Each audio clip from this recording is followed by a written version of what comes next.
felt a connection with small business owners from day one. I felt like they were the heartbeat of America. These small business owners needed some kind of voice. Somebody's got to do something, and I felt that might as well be me. No matter how crazy the idea seems, if you believe in it strong enough and if you have the mental makeup to overcome the obstacles that be in your way, you can accomplish anything.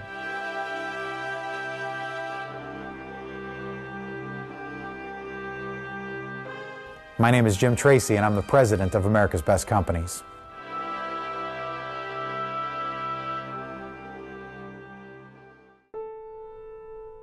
I went into sales and credit card processing. I actually went door to door talking to small business owners, and I'd go into their places of business while they were running it. So they'd be making pizzas, or they'd be cutting somebody's hair, or they'd be under somebody's car. And I would see that the hard work that they had to do, and I would see customers, happy, unhappy, and I'd see the way they had to deal with them. And I immediately felt this connection with them, and I immediately felt like this is how America was built. This is why people come here. This is what makes our country so great.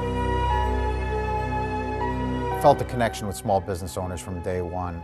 I felt like they were the heartbeat of America. I felt the way that they worked and the services they provided were needed for people, that social interaction with them, getting questions answered, was critical. There was nothing for them to hide behind. You know, businesses today will often hide behind a switchboard. You call that small business owner, they're answering their phone. You've got an issue, they need to make it right. And I immediately felt this need for that to stay in society forever.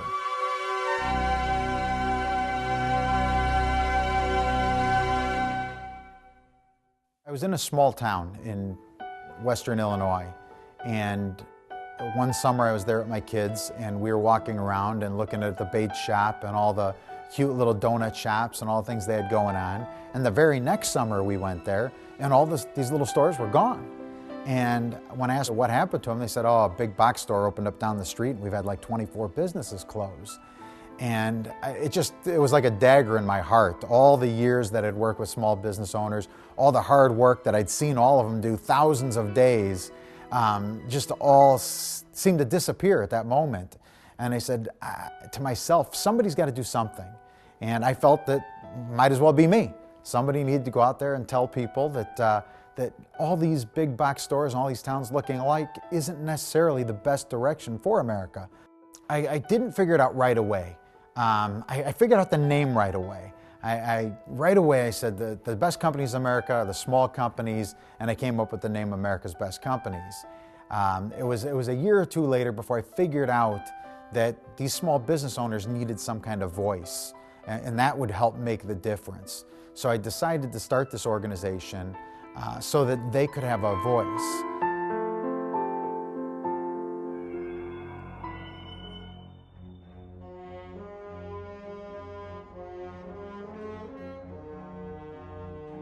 In America today is all going in one direction, and that is global marketing. That is the use of international manufacturing and labor. I think that opportunities today are being lost all over America, that people don't even realize economically opportunities are being lost because we're buying all these items internationally. Our American currency is going overseas. I think if somehow we can keep more of the American currency here in America and again spend that money here, and if big corporations would spend that money here, then I think that they'd see an immediate turn of the economy. The downtowns are starting to evaporate, and these every town look-alike programs are showing up everywhere, so people don't feel they have those choices. When the truth is, if they did go into their own community, they would keep that money in their community that they use to buy, instead of putting it into corporate people's hands where they're going to spend it overseas, or they're going to put it in big shareholders' hands, instead of keeping it in the community where maybe if I travel that little extra distance and I spend my money there, that person may now put that money into the community as well. And the effects are what built America.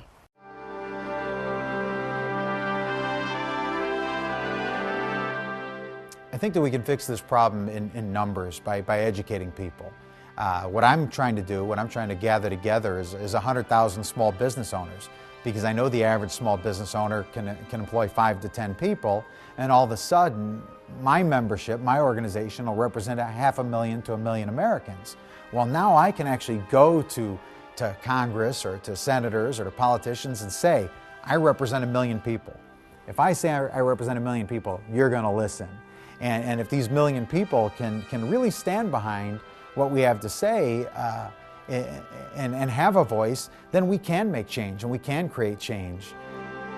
I think it's absolutely vital that anybody join somebody like us, because we'd all have the same common goal: to help these small business owners get educated before some corporate giant moves into their community and decides that they want to put them out of business. Because once they make that decision, it's very difficult to fight that battle on your own. I'm hoping that 10 years from now, I look at ABC as something to be around long after I'm no longer on this earth, that the fight for all future entrepreneurs starts by looking at America's best companies first. I feel that ABC will be successful when my children tell me, Dad, you know what? Even though there's a big drugstore down the street, I want to open one down the street from them. I'll know I'm successful then, because that will mean that my company has actually gotten these other companies to give the small business owner the same pricing. Now we're on the level playing field. If I want to open a drugstore and I can get the same type of pricing, the same type of services, benefits, other things in my business as you do, and you're the big corporate giant hiding behind an answering machine, I think that that's when I'll know we're successful. There's much change that occurs when enough people get together.